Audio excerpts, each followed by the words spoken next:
Ei, amados, continuando aqui em Mateus capítulo 22, nós vamos falar sobre como será a ressurreição. Como será a ressurreição? Nós vamos falar aqui no versículo 23 ao 33, que diz assim, versículo 23. No mesmo dia chegaram junto deles os saduceus, que dizem não haver ressurreição, e o interrogaram. Versículo 24, dizendo, Mestre, Moisés disse, se morrer alguém, não tendo filho, casará o seu irmão com a mulher dele e suscitará descendência a seu irmão. Preste atenção, porque outro dia eu vi uma coisa.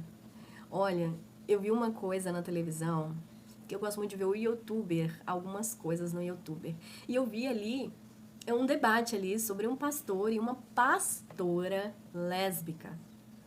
E eu fiquei aterrorizada porque no momento em que citava que Deus ele deixou algumas coisas, tipo assim, irmão não se casa com irmã, né, com a mulher do seu pai. Mas, gente, olha, só quem lê a Bíblia sabe o discernimento de Deus.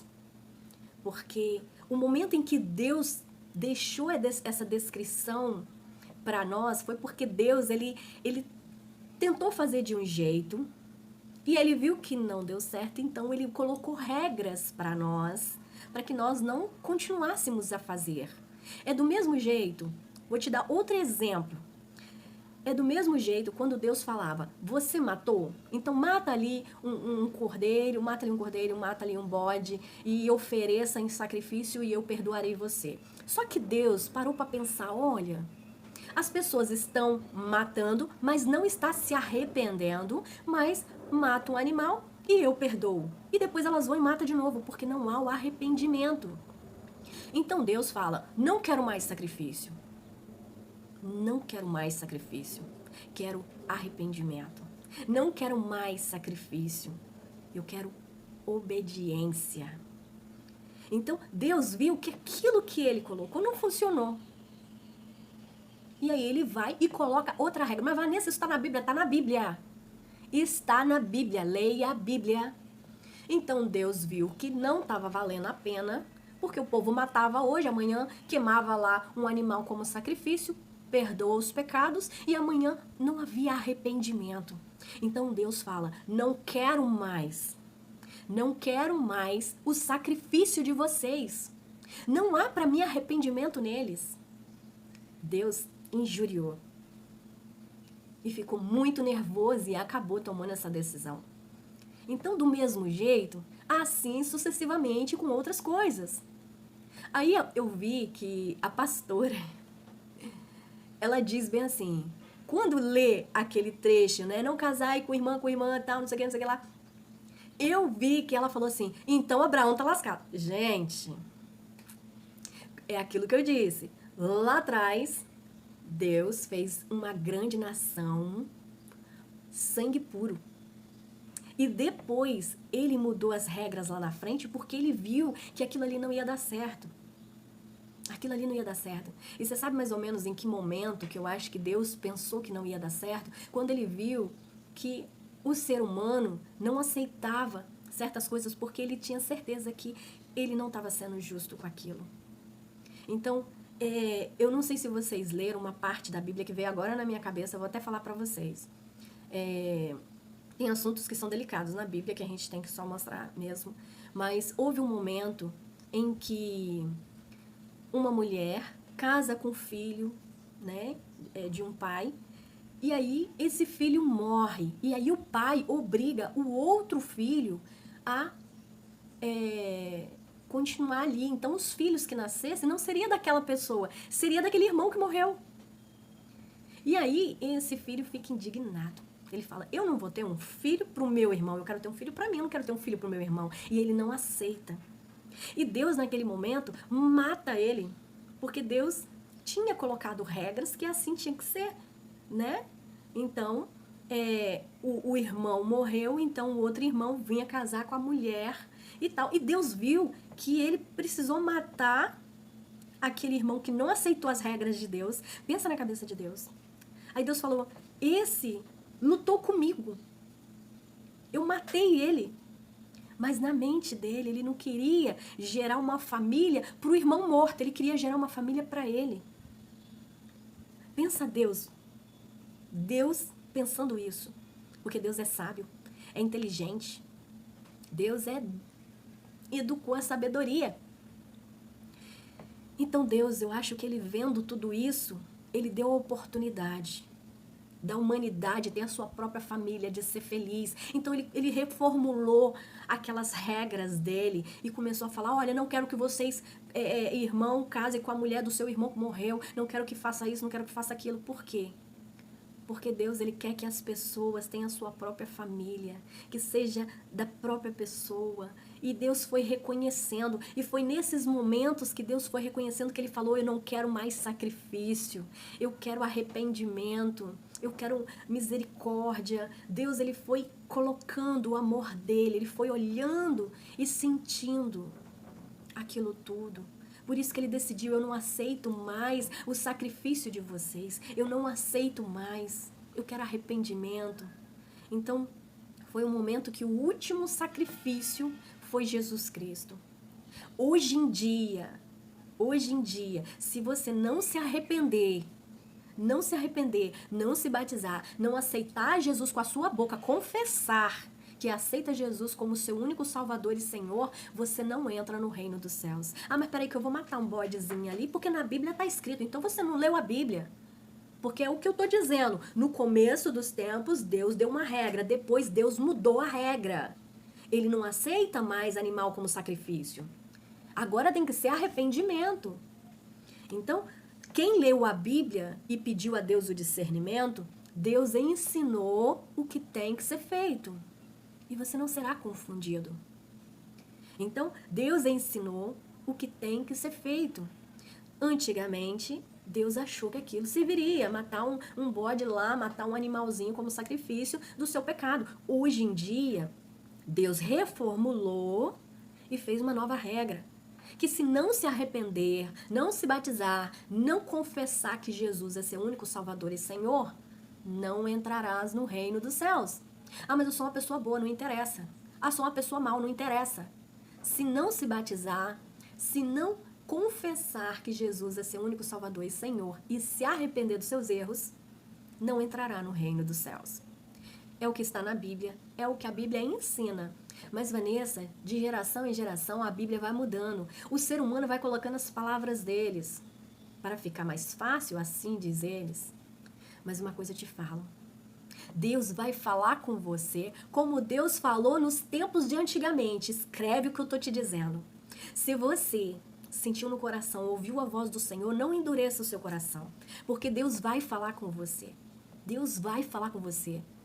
Tem vezes que eu fico aqui em casa, eu fico assim, e eu incomodada. Essa semana mesmo, Deus me incomoda sempre quando há alguma coisa errada. Minha filha foi para o trabalho e ela estava com o calcanhar um pouco inchado. E ela falou, mãe, eu vou, mas não sei se eu vou conseguir ficar. E eu tive que sair e eu fiquei incomodada. Eu falei, eu tenho que ligar pra minha filha agora? Ah, mas eu vou esperar chegar em casa. Aí, de repente, eu tive que mudar a rota e ir pra outro lugar. Eu falei assim, você quer saber? Eu vou ligar agora pra minha filha. Eu tô precisando falar com ela. Eu tô sentindo que eu tenho que ligar pra ela. Quando eu ligo pra ela, ela falou, mãe, já tô em casa. Não consegui trabalhar, meu pé tá muito ruim. Mas Deus me avisou. Liga pra sua filha, ela tá precisando de você. Aí na hora eu falei, filha, já tô chegando em casa, só tô resolvendo o negócio aqui, já tô em casa. Já preparei uma água quente, coloquei no pé dela, coloquei ali um salzinho, um vinagrinho ali, fiz uma massagem depois. E fui orando, Deus cura, Deus protege, porque Deus avisa. Aquele que tem uma conexão com Deus, de estar o tempo todo falando com Deus, orando, falando o tempo todo com Deus, tem uma conexão com Deus que Deus avisa. Não é a primeira vez. Quando a minha filha era mais pequenininha, foi um fato muito interessante, porque acontecia direto, era direto, porque criança sabe como é que é. E a professora queria levar eles no parque. E falou que quem fosse no parque tinha que pagar R$2 para ir no parque. E aquele dia eu falei, filha, você não vai. Não vou nem te mandar o dinheiro, você não vai pro parque. Mas era algo que eu estava sentindo.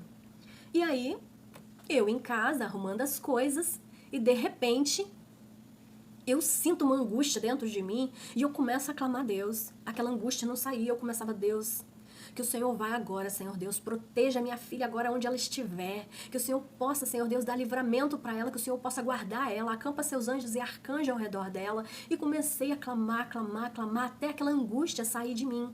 Mas, Vanessa, como é que você sabia que era sua filha que precisava? Porque Deus me avisou. Eu senti que era ela. E na hora que eu comecei a orar, orar, orar, ela me chega da escola. Quando ela chega da escola, ela chega com a sandalinha arrebentada. E eu falei bem assim, ué, minha filha, você tá arrebentada a sua sandália? É, mãe, a tia levou a gente pro parque. Eu falei, mas filha, não era pra você e eu nem mandei o dinheiro justamente pra você não ir. Ela disse, mas a tia foi e me levou pro parque também. Aí o brinquedo enrolou lá no meu pé e eu caí. E a sandália quebrou. Olha como Deus é maravilhoso. Vão-se os anéis e ficam-se os dedos, não é o ditado popular? Pois é, a sandália quebrou. Mas a vida da minha filha, o pezinho dela veio intacto. Porque o Deus que me chamou, naquele momento, a clamar, eu clamei. Amados, eu não estou falando aqui para vocês da boca para fora. Eu estou falando aqui para vocês verdade. Testemunho vivo, porque eu estou viva para contar para vocês. Só por causa disso eu dou outro testemunho. Minha filha, a gente indo de carro fazer os trabalhos que eu tinha que fazer, eu sempre levava ela. E nisso que eu tava indo, ela falou assim, mãe, eu vi fulano na minha mente. Eu falei, filha, eu vou encostar o carro ali e a gente vai orar. E aí, ela pequenininha também, paramos o carro e ali a gente começou a pedir a Deus, Senhor, não sei o que está acontecendo, mas o Senhor sabe, o Senhor conhece, o Senhor sabe onde está. Que o Senhor abençoa, que o Senhor dê livramento, que o Senhor acampa anjos e arcanjos, que nada de mal há de acontecer. E aquilo que a gente clamou, que aquela angústia saiu de nós, a gente foi fazer o que a gente tinha para fazer. Quando eu cheguei em casa à noite, eu recebi uma ligação. E essa pessoa me contava. Ela falava, olha, Vanessa, aconteceu isso, isso, aquilo. O caminhão foi na beirada da pista. Na hora que ele foi para tombar, o pedaço de pedra que estava no meio do caminho segurou o caminhão. O resto era barranceira. Gente, Deus é tremendo. Eu conheço pessoas também que deu testemunho para mim quando me viu contando esses testemunhos, que também falava, olha, de madrugada eu vi meu tio e eu levantei e comecei a orar, a clamar a Deus para ele. E no outro dia eu fiquei sabendo que ele sofreu um acidente, mas saiu bem, que não aconteceu nada demais, né? É muito perigoso, né? E contava o testemunho. Se Deus chama o servo de Deus para clamar pela vida de pessoas e ele tem preguiça, será o que acontece? Porque servo de Deus não pode ter preguiça. Deus chamou, obedeça.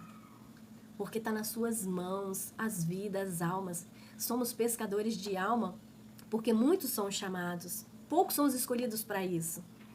E aqueles que vestem a armadura de Deus, que faz parte do exército de Deus para guerrear, ele vai sempre lutar e vai sempre vencer, porque Deus é Deus de honra, de glória. Mas, Vanessa, tanta coisa ruim que está acontecendo? Tem sim. Porque muitas das vezes o servo do Senhor não pode estar perto de pessoas como um pai, uma mãe que educa mal seus filhos, trata mal seus filhos. Às vezes um servo do Senhor não está perto. Talvez aquela pessoa nunca ouviu falar de Deus, ou se ouviu, às vezes não deu atenção àqueles servos que Deus envia até eles. Então eu sei. E muitas das vezes eu pergunto a Deus o porquê. Mas Deus, Ele fala. Ele fala para nós. O povo, todo joelho se dobrará. Porque todas as pessoas do mundo ouviu falar de Deus. Não existe uma pessoa que possa dizer que não ouviu falar de Deus.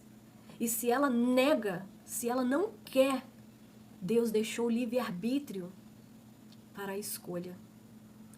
E a gente não pode fazer nada, servo de Deus não pode fazer nada. Se aquela pessoa escolheu o caminho errado, o que o servo de Deus pode fazer? Não é por força e nem por violência que as pessoas vão amar Deus e fazer o que Deus pede. Não é. Eu fiquei muito triste por saber que eles estão pegando a palavra de Deus, retorcendo e falando que foi Deus que falou. Mas uma coisa eu digo, Deus ama a todos. Deus vai convidar todos para entrar no reino dos céus. Muitos vão ser chamados, mas eu tenho certeza que Deus, Ele está olhando o coração de todos. e que no último segundo que se arrependerem, Deus vai salvar. Eu creio nisso, que Deus vai salvar tanto as meretrizes quanto os fariseus sobre essa terra, aqueles que se arrependerem. Vai entrar no reino do céu, os publicanos, os pecadores em geral. Se arrepender, Deus vai levar para o céu. Então, nós temos que continuar orando, pedindo a Deus para poder cuidar de todos que estão ao nosso redor, para Deus abençoar todos que estão em nosso redor. Então, vamos lá? Vamos continuar aqui.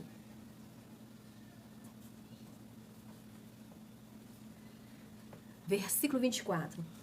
Dizendo: Mestre, Moisés disse, se morrer alguém, não tendo filho, casará o seu irmão com a mulher dele e suscitará descendência a seu irmão. Versículo 25. Ora, houve entre nós 7 irmãos, e o primeiro, tendo casado, morreu, e não tendo descendência, deixou a sua mulher a seu irmão. Versículo 26. Da mesma sorte, o segundo, o terceiro, até o 7º. Nossa, todos os irmãos morreram. Versículo 27. Por fim, depois de todos, morrem também a mulher. Versículo 28. Portanto, na ressurreição, de qual dos 7 será a mulher, visto que todos a possuíram?